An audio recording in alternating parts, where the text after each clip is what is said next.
Global માર્કેટ્સની update જાણીએ સહયોગી આરતી મહેતા પાસેથી. ગુડ મોર્નિંગ આરતી, કઈ રીતે આજે વૈશ્વિક બજારો હેન્ડઓવર આપી રહ્યા છે?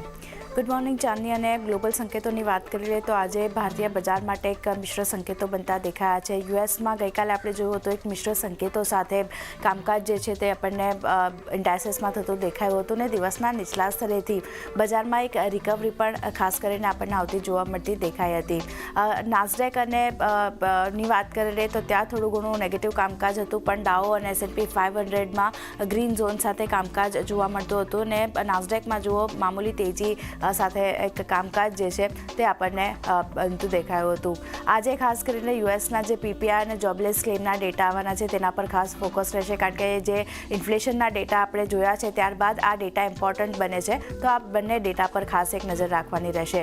યુએસ ઇન્ફ્લેશનના ડેટાની વાત કરી લઈએ તો અમેરિકામાં મોંઘવારી જે છે તે આપણને વધતી જોવા મળી છે.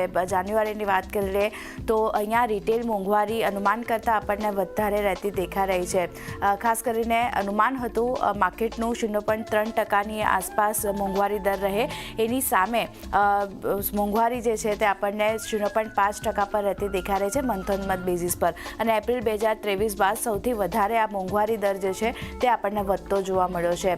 નજર કરી લઈએ ડેટા પર તો જુઓ percentage wise year on year basis પર ડિસેમ્બર 2024માં જે 2.9% પર આ દર હતો મોંઘવારી દર, તે અહીંયાથી જાન્યુઆરીમાં 3.0 પર આપણને રહેતો દેખાઈ રહ્યો છે.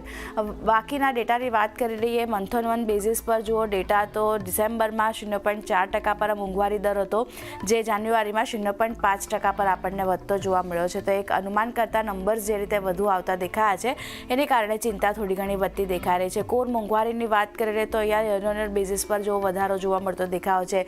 ડિસેમ્બરમાં જે 3.2% પર હતું ત્યાંથી જાન્યુઆરીમાં વધી 3.3%ની આસપાસ આ કોર મોંઘવારીના ડેટા પણ આપણને વધીને આવતા દેખાયા છે.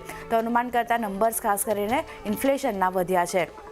જેરોમ પોવેલની ખાસ કરીને ટેસ્ટિમની થઈ હતી, તેમાં તેમણે શું કહ્યું છે તેના પર નજર કરી લઈએ તો 2% મોંઘવારી દરનો લક્ષ્ય હાંસલ કરવાનો હજી પણ બાકી છે. મોંઘવારી જે છે તે લક્ષ્યની નજીક પહોંચી છે, પણ આજે 2%નો જે લક્ષ્ય છે તે અત્યારે હજી પણ હાંસલ કરવાનું બાકી છે.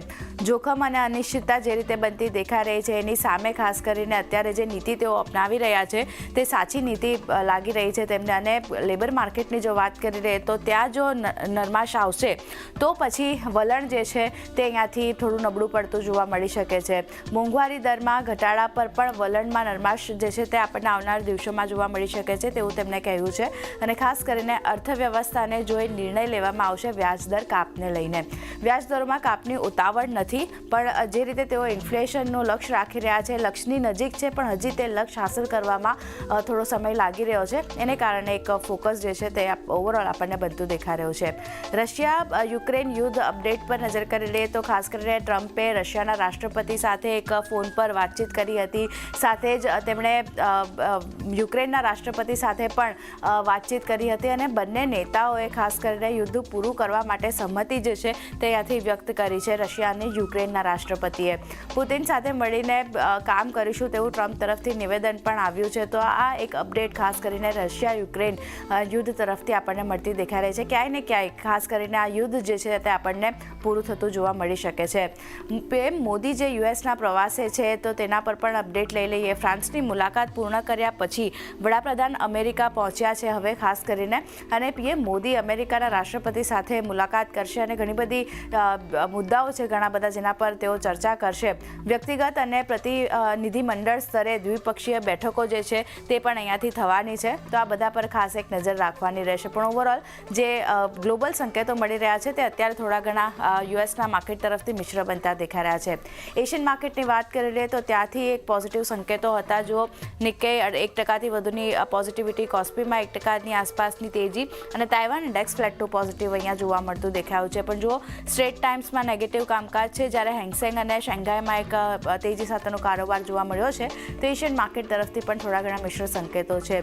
ગિફ્ટ નિફ્ટીની વાત કરી લઈએ તો શરૂઆતી કારોબારમાં પોઝિટિવ સંકેતો અહીંયા મળતા દેખાયા હતા. અત્યારે પણ 12 પોઈન્ટની પોઝિટિવિટી અત્યારે ઇન્ડિકેશન મળતું દેખાઈ રહ્યું છે. અને લેવલ સ્પેસિફિક વાત કરી લઈએ 23,136ના લેવલ અત્યારે અહીંયા બધા દેખાયા હતા. તો ગઈકાલે જે જોયું હતું આપણે 23,000ની નીચે પણ બજારમાં નિફ્ટીમાં કામકાજ આપણને એક સમયે જોવા મળ્યું હતું. ત્યારબાદ નીચલા સ્તરેથી સારી રિકવરી સાથે ગઈકાલે બજાર આપણા બંધ થતા દેખાયા હતા. પણ આજે જે રીતે ગ્લોબલ સંકેતો બની રહ્યા છે, પોઝિટિવ થોડા ઘણા આવતા દેખાયા છે, એને કારણે ક્યાંય ને ક્યાંય આપણા માર્કેટ પણ એક તેજી સાથે ઓપન થાય અને મામૂલી તેજી સાથે ઓપન થાય તેવા સંકેતો અત્યારે બની રહ્યા છે.